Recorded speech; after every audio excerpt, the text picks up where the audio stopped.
Yes, good morning, champions. Hopefully, everyone is doing very well.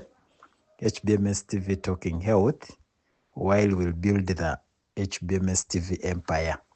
Just like we've always done, we always come out to share different tips and scripts about how you can build your business and make it a culture that you can always check out HBMS TV on all our social media platforms to learn a few things here and there that will help you build an empire. I send greetings to the Achievers Empire, Vikings Empire, and the whole of AIM Global Group of companies. Yes, I congratulate our company for having celebrated 19 years worldwide of limitless success. It has been building since 2006. It is now 19 years, soon making 20 years. So it is the best company that you can ever be part of. So congratulations and thank you for touching people's lives, both health-wise and financially. Congratulations and happy 19th year anniversary, AIM Global Group of Companies. So today, I felt it important that we should share something about the 5 secrets to overcoming reluctancy. Yes, very many of us, the heaviest thing we can ever think about in our business is the phone. You look at it, it is at a distance. You feel like you should make a call, but you feel so reluctant that you can't do anything about it. You have been in this situation before. You're sitting there at your desk in your office, staring at the phone, knowing that you need to make those extra few sales calls, but finding that you are an unfortunate victim of your own reluctancy. What if they yell at me? What if they say no? What if they think I'm weird? Here are some of the strategies that you can use to overcome that natural hesitance to picking up the phone and make the calls, because it is out of those calls that you'll make a living and then you'll be able to build the empire. So I want to let you know that you need to have this, the next day knock. Knowledge breeds confidence, and you'll find that your fear is automatically reduced when you have a detailed list of who you are going to call on. More specifically, before you stop working on any given day, make sure to choose the first person you will call on the next day. Going door to door, 8 hours a week for 5 summers, I always had significantly fewer butterflies on days where I knew exactly what my first house would be. You can do the same thing. So that is one tip. The next day, know who do you begin on the next day. Then the other tip, talk yourself up. Hopefully by now you have learned about the power of positive affirmation.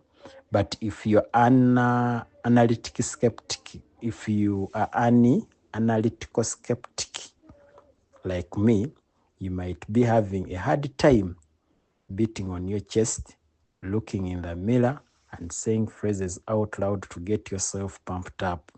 If that is the case, then just create a written list of affirmations such as, I act in spite of fear, in spite of discomfort and inconvenience. Make sure to keep the list handy, and if you can't get yourself to say them out loud, then at least just read them before you make the call, or at any time when you happen to feel weak. You will instantly feel more confident. Positive affirmations do a lot in our lives. Then the other one is the safety net.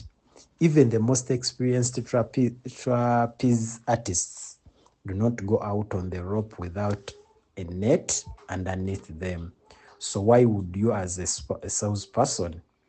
By that, I mean to have your sales talk script written out word for word and place it by your phone when it is time to make phone calls. Like all forms of insurance, security comes not from using it now, but from knowing that it is there when you do need it. If you have a script of exactly what you are going to say, then your confidence will increase because it is one less fear on your mind. Then the other tip is the time to dial ratio. Your time to dial is an important ratio to pay attention to every day in your business.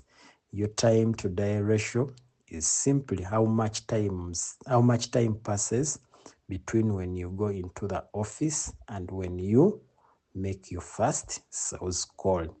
The top salespeople in real estate, network marketing, insurance, party planning, direct sales, or any other kind of sales always make their first prospecting call early in the day.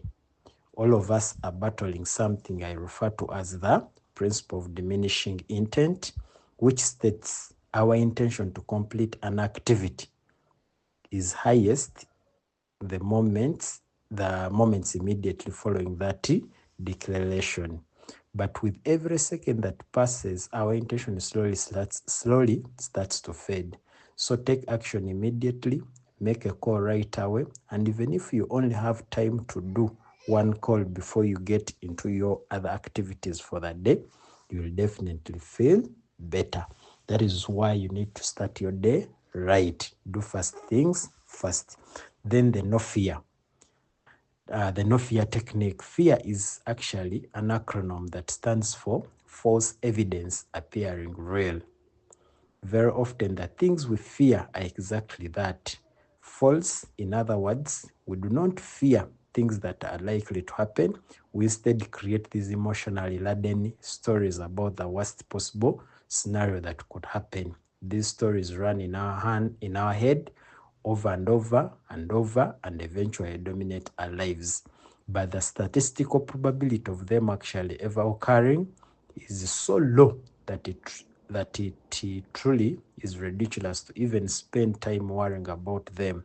Another way I phrase this when coaching people on self-discipline is that the emotional pain of inaction is significantly greater than the physical pain of taking action.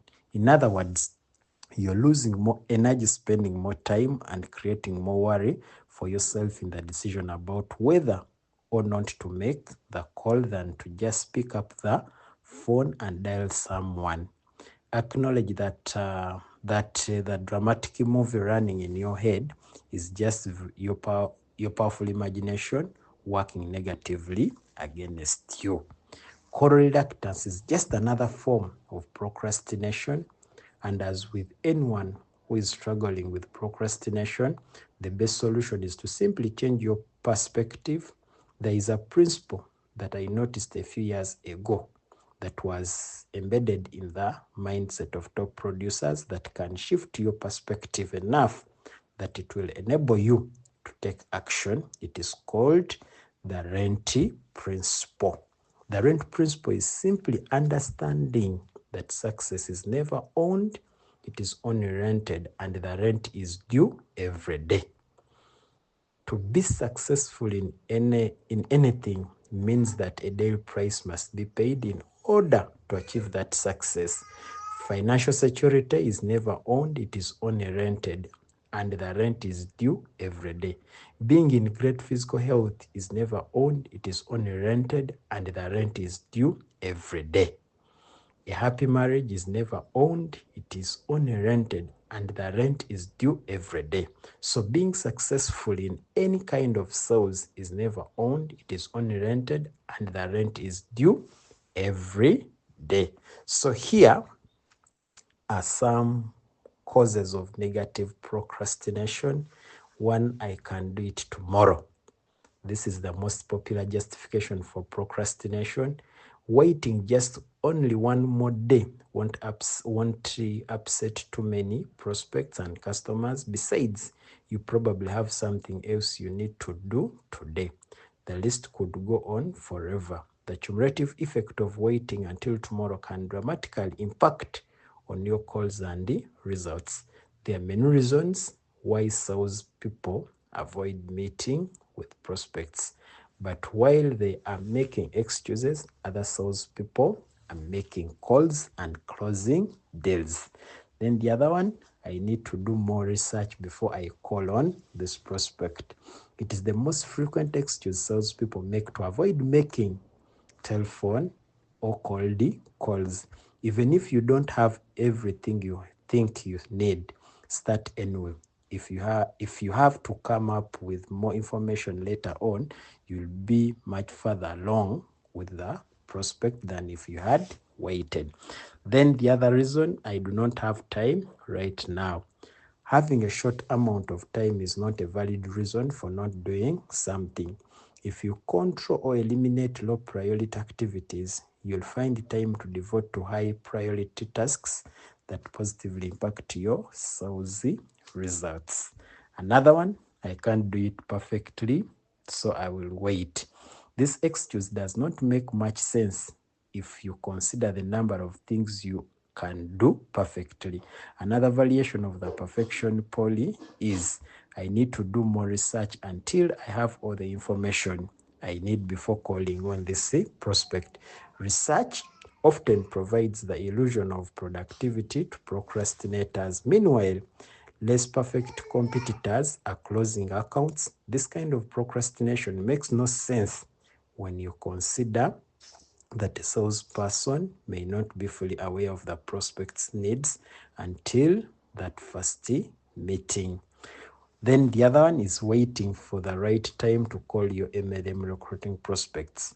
Sales and marketing, home business professionals constantly find reasons why now isn't a good time to call. It is too early in the morning. It is too close to lunch. It is too close to closing time. It is the day before a holiday. It is a holiday. It is the day after holiday. They even convince themselves that there is no use calling prospects when it is 20 to 30 minutes before an event or meeting. They just find that they will just get into the swing of things when it will be time to go. Then the other one is preparing the perfect MLM prospecting script. It is hard to argue that carefully chosen words. It is hard to argue that carefully chosen words do not stand a better chance than shooting from the hip. However, too often sales professionals spend their time crafting and recrafting and then writing and rewriting and then rescripting a script instead of using their telephone to connect with and listen to their prospects as a means to develop the most effective MLM recruiting script.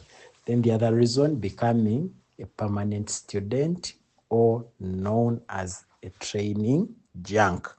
The trained will always do more than the untrained is a great philosophy to hide behind.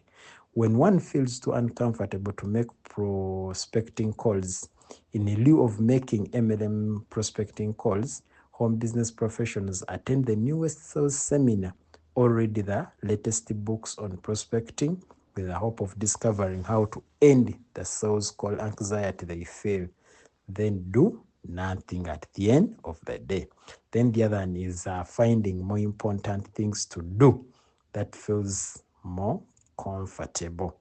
Home business professionals almost always justify doing any other task before making those prospecting calls, checking emails, brainstorming with coworkers, keeping in touch with the current customers, attending networking meetings, etc. But all in all, these reasons do not count. As long as you do not fight the core reluctance, then you're not in business. So you should leave the procrastination and just pick up the call and make the calls. HBMS TV, talking health.